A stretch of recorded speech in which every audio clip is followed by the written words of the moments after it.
السلام علیکم، welcome back to my YouTube channel love story novels hub. وہ بھولی نہیں تھی اب تک مبشرہ بیگم کی باتیں۔ وہ کیا تھی اس کی نظر میں؟ کیوں اپنے نکاح میں باندھا جب بیوی ہونے کا حق ہی نہیں دینا تھا دنیا کے سامنے؟ کیا وہ اسے اپنے دل بہلانے کا ایک معمولی سا کھلونا سمجھ رہا تھا جسے جب تک دل چاہے کھیلے گا اور جب دل چاہے گا اٹھا کر پھینک دے گا؟ اوہ، تو محیب جلال ملک اپنا حق لینے آئے ہیں۔ اس کی آنکھیں سرخ تھیں، اس کا لہجہ دھیما تھا مگر ہر لفظ سے کدورت جھلک رہی تھی۔ وہ طنزیہ مسکراہٹ چہرے پر سجائے گویا ہوئی۔ لو، اپنا حق لو، آخر کو میں دل لگی کا کھلونا ہی تو ہوں تمہاری نظر میں۔ وہ لال رنگ کی شرٹ اور بلیک ٹراؤزر میں ملبوس لڑکی غصے سے اپنی شرٹ کے آگے کے بٹن کھولنے لگی۔ اس کی آنکھوں کے سارے خواب چکنا چور ہو گئے تھے کیونکہ سامنے بیٹھے ظالم شخص نے اسے قید کر لیا تھا اس خوبصورت گھر نما پنجرے میں۔ پنجرہ کتنا بھی خوبصورت اور آسائشوں سے بھرا ہوا کیوں نہ ہو، ہوتا پنجرہ ہی ہے۔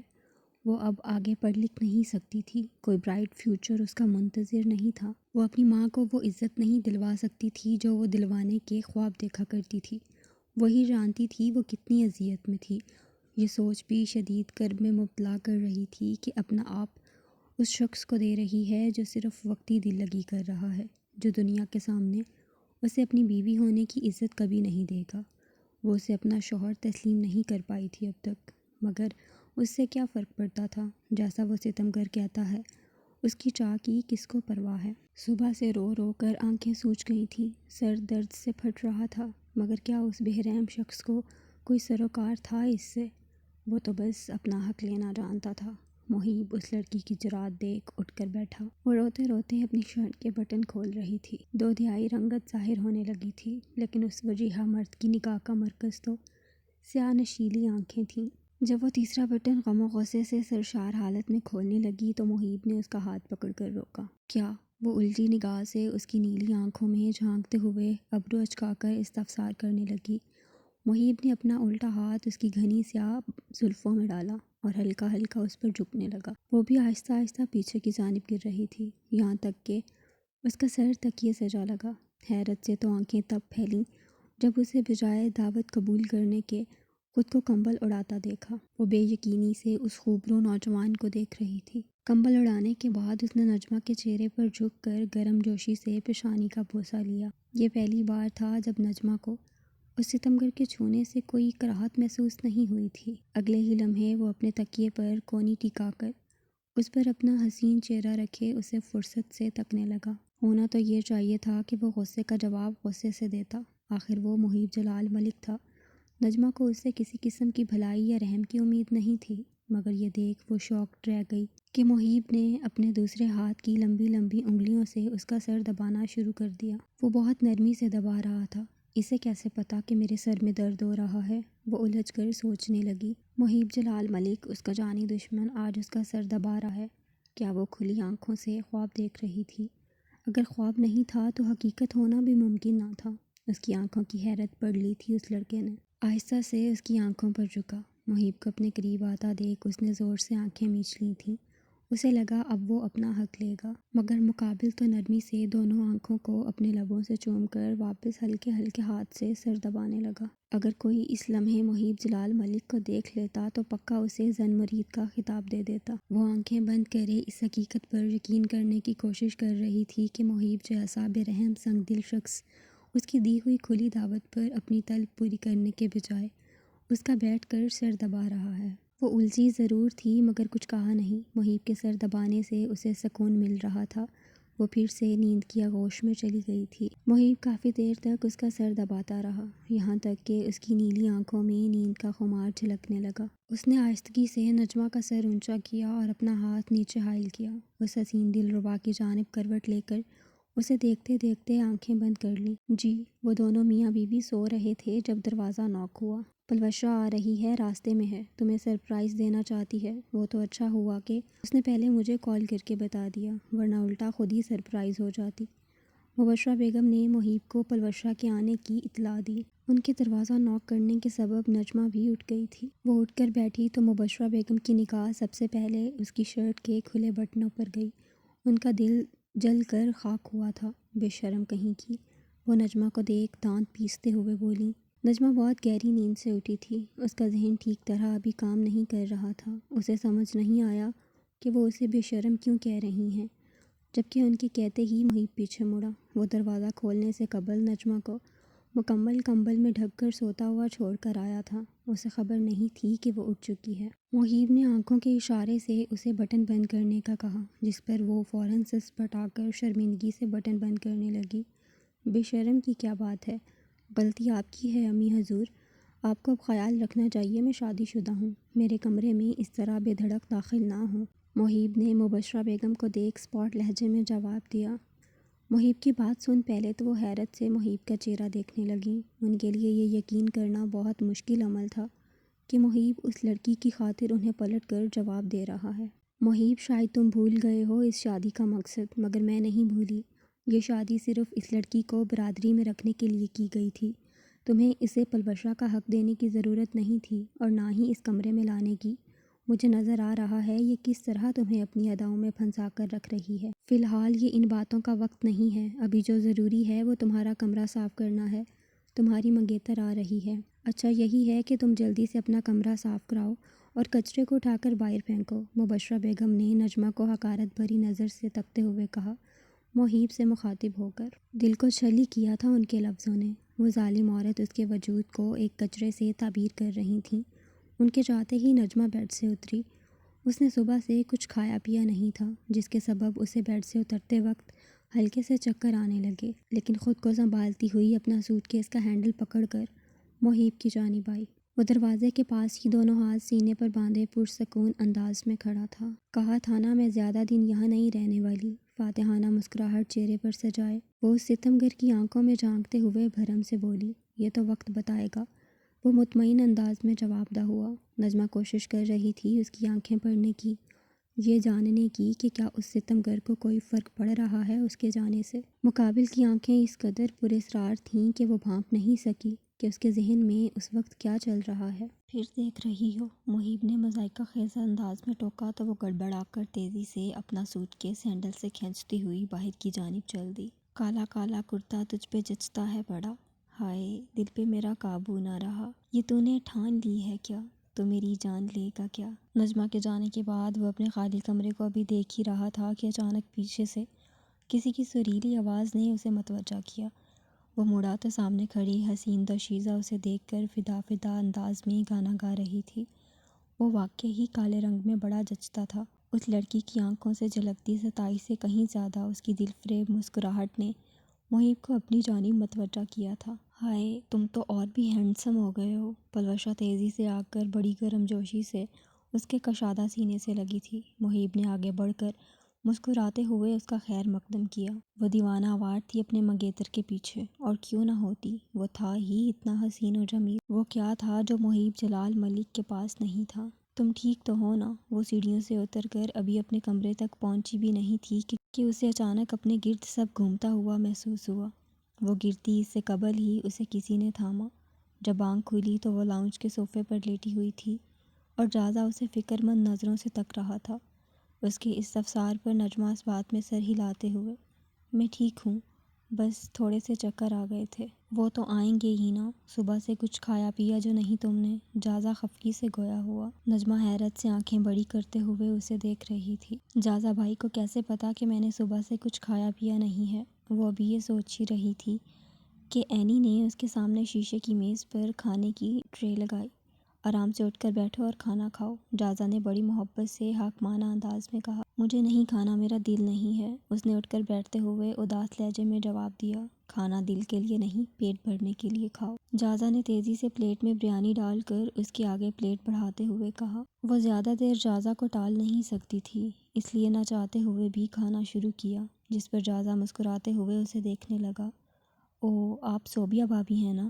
پلوشہ نے نجمہ کو جازہ کے ساتھ بیٹھا دیکھ صوبیہ گمان کیا۔ نہیں میں نجمہ ہوں، وہ تیزی سے نفی میں گردن کو جنبش دیتے ہوئے بولی۔ نجمہ، اوہ تو تم وہ لڑکی ہو نا جس نے محیب کے ابرو پر وہ مارک دیا ہے؟ پلوشہ بے ساختہ ہی پوچھ اٹھی تھی۔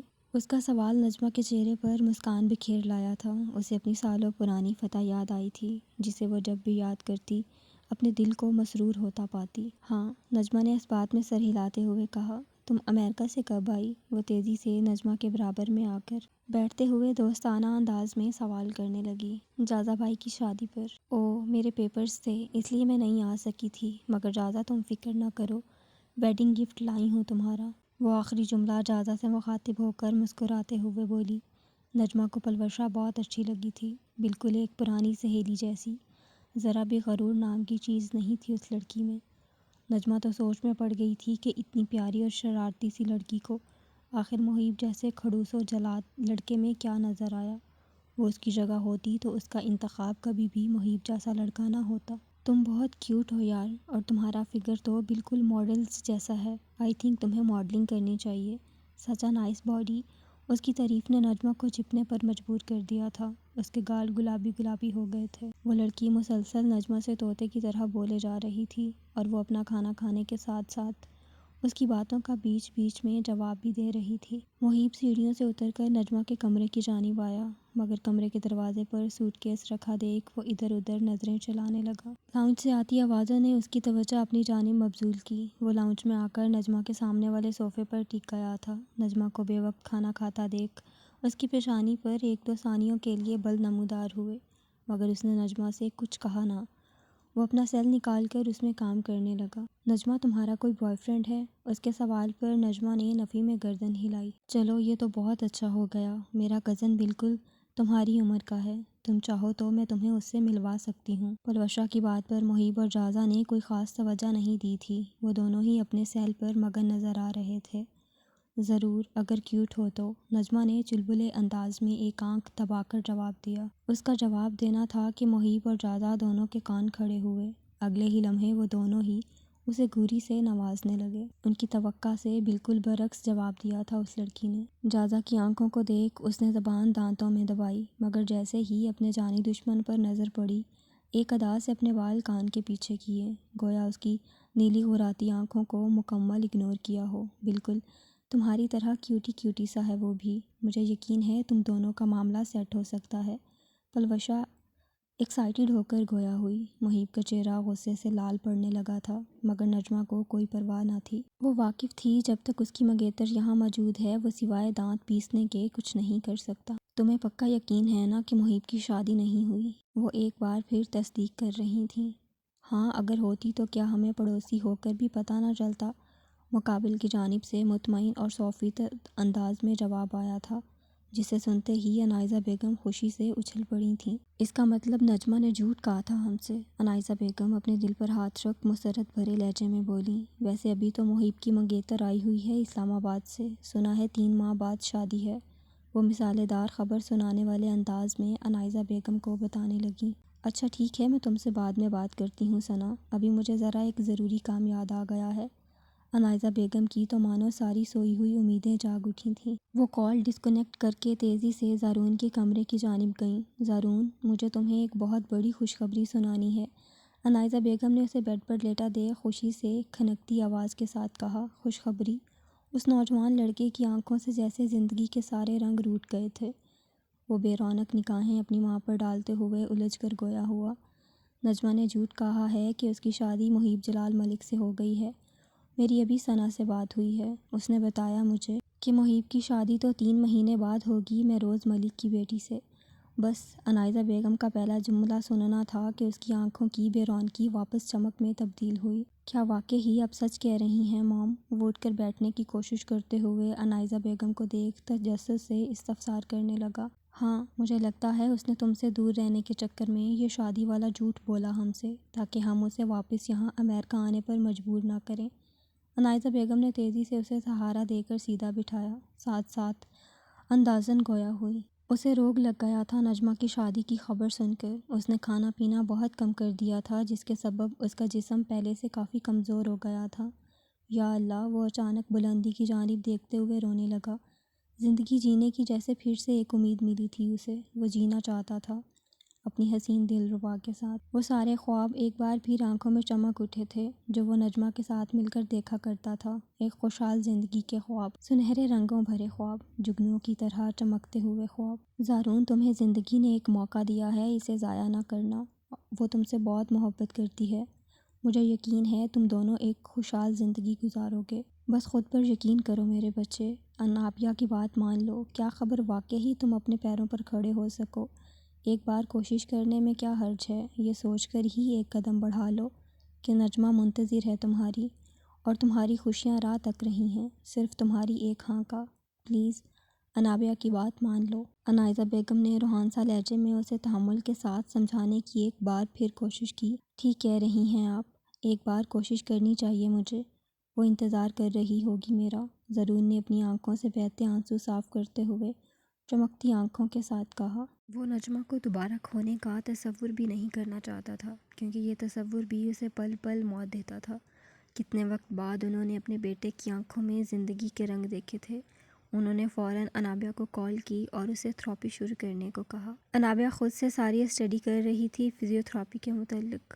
وہ تو جیسے انتظار میں بیٹھی تھی زرون کی ہاں کے۔ انائزہ بیگم کی کال ریسیو ہوتے ہی سارے آفس کے کام چھوڑ چھاڑ کر زرون کے گھر چلی آئی تھی۔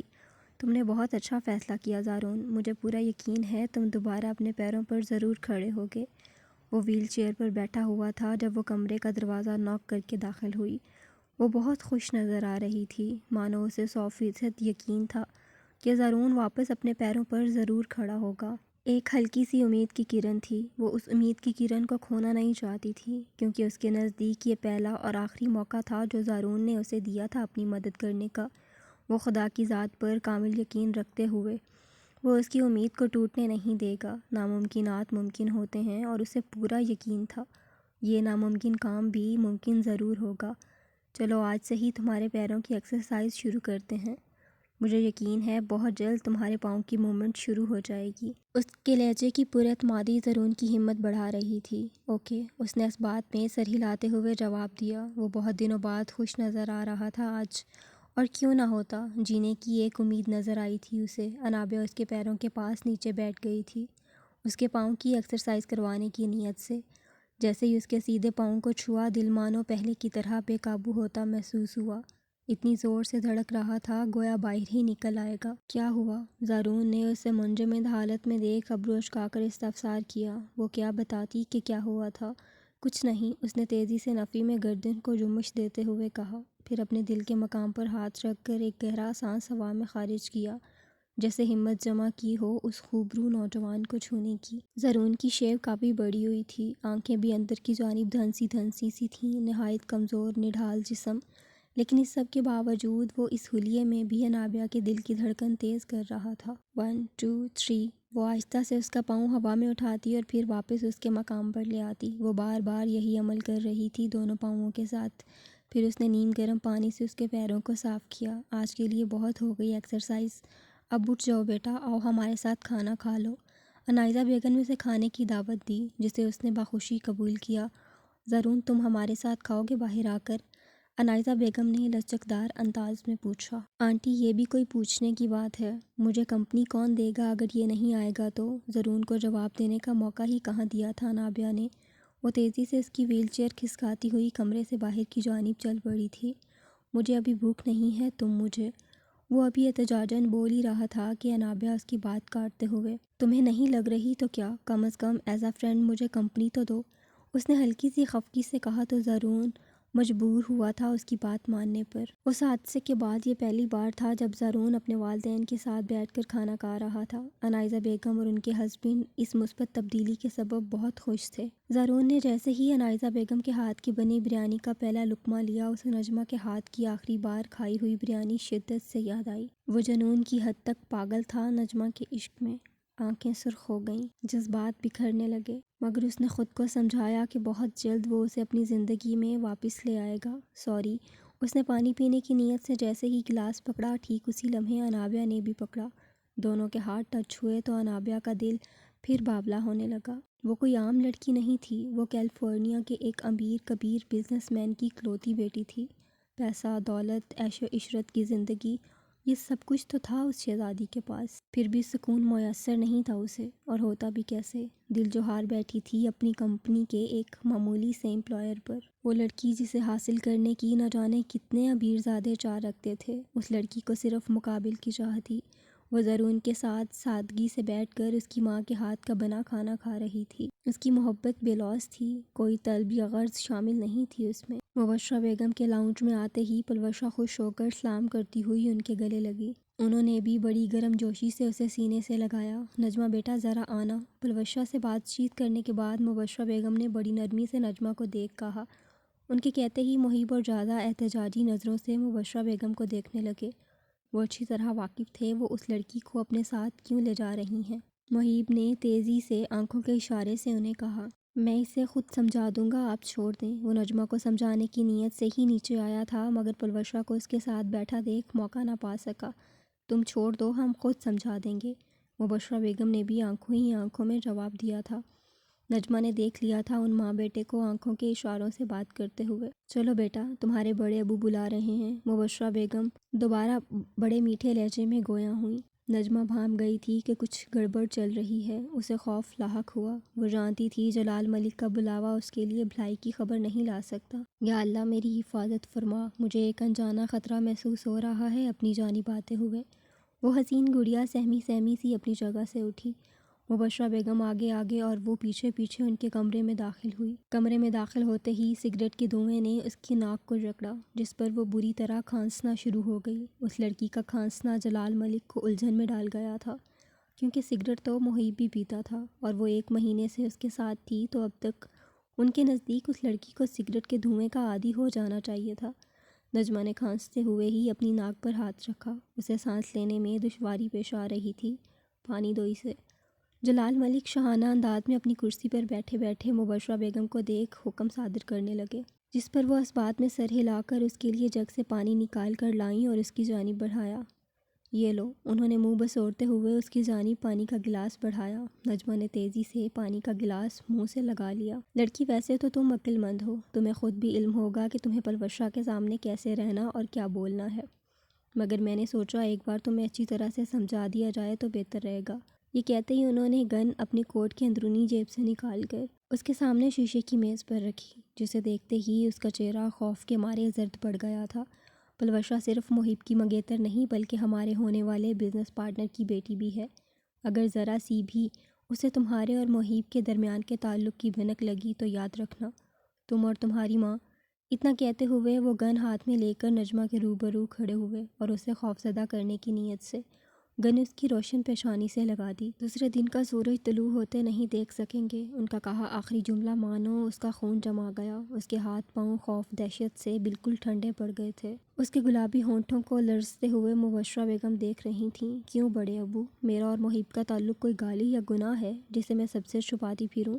ہمارا نکاح ہوا ہے، میں بیوی ہوں اس کی۔ وہ نہیں جانتی اس میں وہ ہمت کہاں سے آئی، مگر وہ اپنی حق تلفی ہوتی دیکھ خاموش نہ رہ سکی۔ دیکھ رہے ہیں آپ کے احسانات کا بدلہ کیسے منہ پر آ کے دے رہی ہے یہ لڑکی۔ تبھی میں کہہ رہی تھی اسے اوقات سے باہر نہ جانے دیں، پر آپ نے میری نہیں سنی۔ مبشرہ بیگم تو سر سے پاؤں تک تلملا اٹھی تھیں اس نڈر لڑکی کی جرأت دیکھ۔ وہ فوراً جلال ملک سے مخاطب ہو کر بولی، بیوی، اوقات ہے تیری میرے بیٹے کی بیوی بننے کی؟ مبشرہ بیگم کا بس نہیں چل رہا تھا کہ نجمہ کا منہ نوچ لیں۔ وہ حقارت سے اس کے وجود کو تکتے ہوئے اسے ذلیل کرنے لگیں۔ میری اوقات پر مت جائیں، محیب جلال ملک کی بیوی ہوں میں۔ آپ کے چھپانے سے یہ سچ بدلنے والا نہیں۔ وہ بڑے مان اور بھرم سے بولی۔ یہ مان یہ بھرم کہاں سے آیا اس کے لہجے میں؟ وہ نہیں جانتی تھی شاید یہ مان اس ستمگر نے دیا تھا۔ مانا وہ الفاظوں سے ساتھ نہیں دیتا مگر اس کی ہر ادا، ہر فکر، ہر خیال اس بات کا گواہ ہے کہ وہ اپنی بیوی مانتا ہے اسے۔ وہ ڈر کر اپنا حق چھوڑنے والوں میں سے نہیں تھی۔ جلال ملک اس لڑکی کو اپنے حق پر اڑتا دیکھ غصے سے بھر اٹھے۔ انہوں نے اسی طیش کے عالم میں گن لوڈ کی اور دوبارہ نجمہ کی پیشانی سے لگانا چاہی۔ نجمہ ان کی گن لوڈ ہوتی دیکھ خوف کے مارے برف کی بن گئی تھی۔ اس لڑکی کو ان ظالموں سے کوئی بھلائی کی امید نہیں تھی۔ ڈیڈ، وہ خوبرو نوجوان کہاں سے اس کے برابر میں آ کر کھڑا ہو گیا اسے علم نہیں۔ محیب نے آتے ہی گن کو پکڑ لیا تھا۔ اس کی آواز دھیمی تھی مگر برف کی طرح سرد۔ تم اپنے کمرے میں جاؤ۔ کمرے کا ماحول گرما گرمی کا تھا۔ اس نے نجمہ کو دیکھ روبدار آواز میں کہا۔ وہ نازک صفت لڑکی گن سے شدید خوف زدہ تھی۔ محیب کے کہتے ہی وہ تیزی سے کمرے سے نکل گئی۔ میں نے کہا تھا آپ سے میں خود سمجھا دوں گا اسے۔ محیب مبشرہ بیگم کو تکتے ہوئے غصے سے گویا ہوا۔ اس کا سفید چہرہ غصے کی شدت سے سرخ پڑ چکا تھا۔ یہ تمہاری ہی دی ہوئی شے ہے جو وہ طوائف کی بیٹی آج ہمارے منہ کو آ رہی ہے۔ جلال ملک طیش کے عالم میں اسے الزام ٹھہرانے لگے۔ ہاں ٹھیک کہہ رہے ہیں تمہارے ڈیڈ، اگر تم نے اس لڑکی کو اس کی اوقات میں رکھا ہوتا تو آج وہ ہمارے سامنے کھڑے ہو کر تمہاری بیوی ہونے کا دعویٰ نہ کر رہی ہوتی۔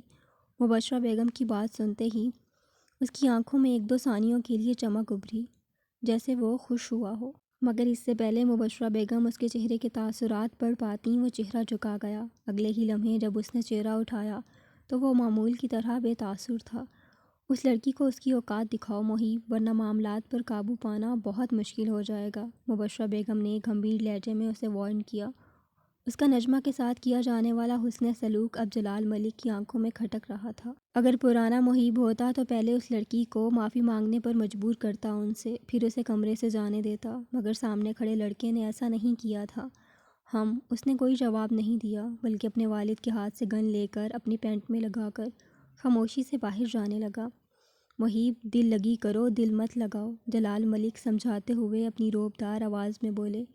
بیوی ہے میری، میں دل لگی کروں یا دل لگاؤں، کوئی حق نہیں رکھتا اس معاملے میں بولنے کا۔ وہ ایک ادا سے مڑا، اپنے والدین کے سامنے اعلانیہ کہہ کر یہ بیان کر دیا کہ وہ کسی کو اپنے معاملے میں بولنے کا حق نہیں دیتا۔ جاؤ دیکھ کر آؤ وہ ٹھیک تو ہے۔ وہ دانستہ طور پر نجمہ کے کمرے میں اس وقت نہیں گیا، کیونکہ وہ خود بھی چاہتا تھا کہ وہ خوف زدہ ہی رہے۔ اینی کو دیکھ بے تاثر چہرے کے ساتھ حکم صادر کیا، جس پر وہ اس بات میں سر ہلا کر تیزی سے کمرے میں چلی گئی۔ کچھ چاہیے میڈم آپ کو؟ اینی جب کمرے میں داخل ہوئی تو وہ لڑکی بیڈ پر اوندھے منہ پڑی رو رہی تھی۔ اس نے نہایت مہذب انداز میں استفسار کیا۔ ہاں، آزادی ان ظالموں سے۔ وہ اس کی آواز پر سیدھی ہو کر بیٹھی، اپنے آنسو بے دردی سے پونچھتے ہوئے بے بسی کے عالم میں گویا ہوئی۔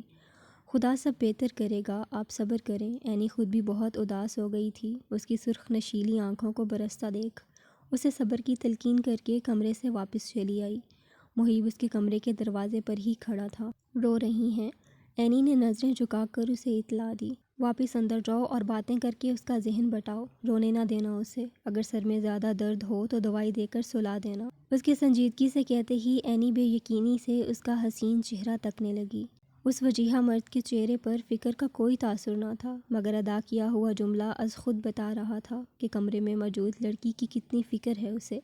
اس کی آنکھوں میں جھلکتی بے یقینی پڑھ لی تھی اس نے۔ ایک ابرو اچکا کر اسے گھورا۔ اس کی شارپ نگاہیں اینی کو ڈرانے کے لیے کافی تھیں۔ وہ تیزی سے اس بات میں سر ہلا کر واپس کمرے میں چلی گئی۔ وہ ایک گہرا سانس ہوا میں خارج کر کے واپس لاؤنج کی جانب چل دیا، جہاں باقی سب پلوشہ کے ساتھ محفل جمائے بیٹھے تھے۔ وہ اپنے کمرے میں آ کر لیٹا تو کمرے میں چھائی خاموشی نہ جانے کیوں آج چبھتی ہوئی محسوس ہوئی۔ آنکھیں بند کیں تو تنہائی کا احساس مزید بڑھا۔ باہیں خالی تھیں آج، چاہے کتنی بھی لڑائی ہو، اس نازک صفت مجسمے کو آخر میں اپنے سینے سے لگا کر باہوں میں بھینچ کر سویا کرتا تھا وہ۔ اب وہ نہیں تھی تو اس کی کمی دل کو شدید کھل رہی تھی۔ کیا یار، یہ بیڈ آج اتنا سخت کیوں ہو رہا ہے؟ وہ نیند نہ آنے کا سارا الزام بیڈ پر ڈال کر جھنجھلاتے ہوئے کھڑا ہوا۔ نجمہ کے کمرے میں آنے سے قبل بھی اسے نیند نہیں آیا کرتی تھی۔ وہ پوری رات بیٹھ کر آفس کا کام کرتا، خود کو حتی الامکان بزی رکھنے کی کوشش کرتا، ذہنی سکون کے لیے سگریٹ پھونکتا، لیکن اس دشمن جاں کے آنے کے بعد بہت کچھ بدل گیا تھا۔ اس حسین لڑکی کی موجودگی جیسے تنہائی سے رہائی دلاتی۔ اگر وہ کمرے سے اتنا اکڑ کر نہ گئی ہوتی تو اب تک اس کے پاس پہنچ چکا ہوتا۔ وہ چاہتا تھا اس مغرور لڑکی کو بھی کمی محسوس ہو اس کی، اسے بھی احساس ہو تکیے سے کہیں زیادہ نرم اس کی باہیں ہیں۔ دنیا میں سب سے زیادہ محفوظ وہ اس کے حصار میں ہوتی ہے۔ یہی سوچتے ہوئے سگریٹ کا ڈبہ اپنی دراز سے نکال کر ٹیرس کی جانب بڑھ گیا۔ نجمہ آرام سے صوفے پر بیٹھ کر لاؤنج میں چائے پی رہی تھی کہ اپنے جانی دشمن کو سامنے سے آتا دیکھ منہ بسور کر اٹھ کر جانے لگی۔ نج، واپس بیٹھ جاؤ۔ وہ سامنے صوفے پر آ کر ٹک گیا تھا۔ اسے جاتا دیکھ روبدار آواز میں حکم صادر کیا۔ نجمہ کے نزدیک جو کل رات ہوا وہ سب محیب نے ہی کروایا تھا، کیونکہ اس نے آنکھوں کے اشاروں سے بات کرتے دیکھا تھا اسے اور مبشرہ بیگم کو، مگر وہ الجھی ہوئی تھی۔ اس کے سامنے اچھا بننے کی اداکاری کیوں کر رہا تھا وہ ستمگر؟ نجمہ، ہمارے ساتھ شاپنگ پر چلو گی؟ ابھی اس نے محیب کو منہ توڑ جواب دینے کی نیت سے منہ کھولا ہی تھا کہ پیچھے سے آتی آواز نے اس کی توجہ اپنی جانب مبذول کی۔ شاپنگ؟ وہ سوچ میں پڑ گئی تھی کہ کیا جواب دے کر پلوشہ کو ٹالے۔ چلو نا یار، بہت مزہ آئے گا۔ مجھے ابھی صوبیہ بھابی نے بتایا کہ تم نے ابھی تک ہمارا پاکستان نہیں دیکھا۔ اچھا ہے نا میں تمہیں آج روشنی کی شہر کراچی کی سیر کرواؤں؟ یقین مانو یو لو اٹ۔ پلوشہ اس کے پاس آ کر بے حد اصرار کرنے لگی۔ اس نے کن اکھیوں سے محیب کو دیکھا۔ وہ واقف تھی اس کا ایک بھی غلط قدم اس کی اور اس کی ماں کی جان پر بن سکتا ہے۔ محیب اپنے لیپ ٹاپ پر کام کرنے میں مگن دکھائی دے رہا تھا۔ ایسا لگ رہا تھا مانو اس نے پلوشا کی بات سنی ہی نہ ہو۔ نجمہ علم رکھتی تھی وہ سن کر بھی انسنی کر رہا ہے، کیا اس کا مطلب وہ اجازت سمجھے؟ ٹھیک ہے چلتے ہیں۔ اس کی اکھیوں کے کنارے محیب کے چہرے کے ایکسپریشن پر ہی ٹکے ہوئے تھے، مگر پلوشا کو جواب دینے کے بعد بھی محیب نے کوئی تاثر نہ دیا۔ اوکے میں جلدی سے تیار ہو کر آتی ہوں، پھر میں صوبیہ بھابھی اور تم چلتے ہیں، پلوشا مسکراتے ہوئے کہہ کر وہاں سے چلی گئی تھی، جبکہ نجمہ ابھی بھی اپنی چائے کا کپ ہاتھ میں پکڑے محیب کو الجھی نگاہ سے تک رہی تھی۔ تم پھر دیکھ رہی ہو؟ اس نے لیپ ٹاپ پر اپنی لمبی انگلیوں سے ٹائپنگ کرتے ہوئے بغیر اس کی جانب نظر کیے روکا۔ اس کے ٹوکتے ہی وہ وہاں سے جانے لگی۔ چائے کا ایک سپ دینا، جب محیب کی آواز نے اس کے بڑھتے قدموں کو روکا، وہ حیرت سے مڑ کر اس کی جانب دیکھتے ہوئے، چائے کا سپ؟ ہاں، اس نے سرسری سی نگاہ اس حسین لڑکی پر ڈالتے ہوئے کہا، پھر واپس لیپ ٹاپ کی اسکرین پر نظر جما لی۔ مگر یہ میری جھوٹی ہے، وہ خاصا جتاتے ہوئے گویا ہوئی۔ تو نہ سمجھی سے اس کے حسین وجود پر نگاہ ٹکائے ابرو اچکا کر لاپرواہی سے جواب دہ ہوا، میں نے کہا یہ میری جھوٹی ہے، وہ پھر جتاتے ہوئے بتانے لگی۔ محیب کو سمجھ نہیں آ رہا تھا وہ لڑکی بار بار ایک ہی بات اسے کیوں بتا رہی ہے۔ تم میرا جھوٹا پیو گے؟ وہ ابرو اچکا کر بے یقینی سے استفسار کرنے لگی۔ کیا میں فارسی میں بول رہا ہوں اس سے جو اسے سمجھ نہیں آ رہی؟ وہ یہ سوچ کر جھنجھلاتے ہوئے لیپ ٹاپ سامنے میز پر رکھ کھڑا ہوا اور اس حسین لڑکی کی جانب آیا۔ نجمہ اچھی طرح واقف تھی کہ پلوشا کے گھر میں ہوتے ہوئے محیب اس کے زیادہ نزدیک نہیں آئے گا، مگر پھر بھی اس وجیہہ مرد کے ذرا قریب آتے ہی خوف کے مارے گلا خشک ہوتا محسوس ہوا۔ اس نے اس بار نجمہ سے مانگا نہیں بلکہ پورے حق سے اس کے ہاتھ میں پکڑا ہوا کپ اس کے ہاتھ کے ساتھ پکڑ کر اپنے انابی ہونٹوں سے لگایا۔ وہ لمحہ مانو دل پر ایک گہرا اثر کر گیا ہو۔ محیب جلال ملک جو اسی گندی کہہ کر گھن کھایا کرتا تھا، وہ آج اسی کا جھوٹا اتنے مزے سے اپنے لبوں سے لگا کر پی رہا تھا۔ وہ خواب نہیں تھا، مگر وہ حقیقت سے بھی بہت دور تھا، اتنا دور کہ وہ کبھی تصور بھی نہیں کر سکتی تھی۔ صرف ایک جھوٹا ہی تو پیا تھا اس نے، اس میں کیا اتنی بڑی بات تھی؟ پھر بھی اس جانی دشمن کا یہ عمل دل پر کیوں اثر کر رہا تھا وہ سمجھ نہیں پا رہی تھی۔ اس کی آنکھوں میں بے یقینی اور بے اعتباری تھی۔ اس نے ایک ہی سانس میں ساری چائے پی کر اپنا ہاتھ اس کے ہاتھ سے ہٹایا۔ نجمہ کا ہاتھ ہوا میں ہی بلند رہ گیا تھا چائے کے خالی کپ سمیت۔ وہ واپس اپنی جگہ آ کر بیٹھا، پھر اپنے والیٹ سے ایک کریڈٹ کارڈ نکال کر شیشے کی میز پر رکھتے ہوئے کہا، یہ رکھ لو، کوئی بھی ضرورت ہو تو کال کر لینا۔ اس کے بولتے ہی وہ حواسوں میں لوٹی تھی۔ یہ کیسی نفرت ہے تمہاری؟ کبھی کبھار محبت کا گمان دیتی ہے، نجمہ بے ساختہ ہی پوچھ اٹھی تھی۔ شاید اس کی جگہ کوئی بھی ہوتا تو یہی سوچتا۔ کون کرتا ہے ایسی نفرت جیسی وہ ستمگر کر رہا تھا؟ تمہیں لگتا ہے میں تم سے محبت کرتا ہوں؟ اس کے سوال پر محیب کے چہرے پر پر اصرار سی مسکراہٹ بکھری۔ اس نے اپنی نیلی آنکھیں نجمہ کے حسین سراپے پر جمائے، دل ٹٹولنے والے انداز میں استفسار کیا،